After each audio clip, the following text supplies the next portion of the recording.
Новата антикорупцијска комисија ќе има помалку членови, но повеќе обврски, составена од 5 мина, не 7 мина како досега, кои ќе имаат 5 годишен мандат без реизбор.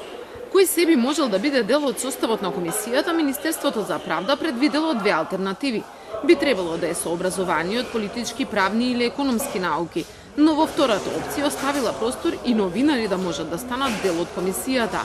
Најбитно е да истражувале корупција и да не биле пратеници, министри или партиски функционери.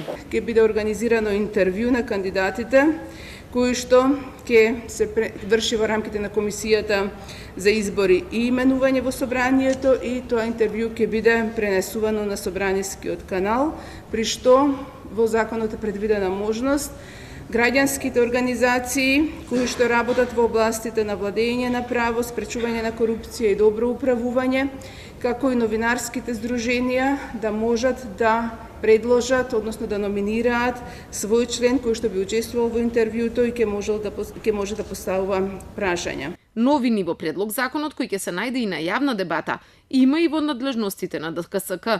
Ќе го следи финансирањето на партиите и ќе пријавува сомнителни трансфери. Ќе има увид и во банкарски сметки, без да се наруши банкарската тајна, пишува во законот. Анкетни листови до комисијата ќе треба да пријавуваат и нотарите и извршителите. Контрола на работата на ДКСК ќе ја вршат ревизорите.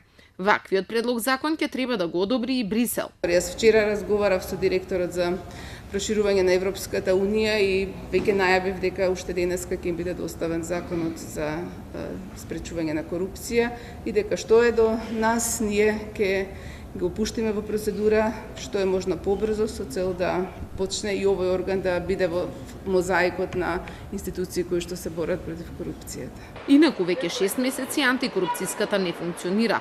Од 7 мина 5 мина си дадоа оставки поради скандалот со трошењето на парите од буџетот, додека двајца одбија да го сторат тоа.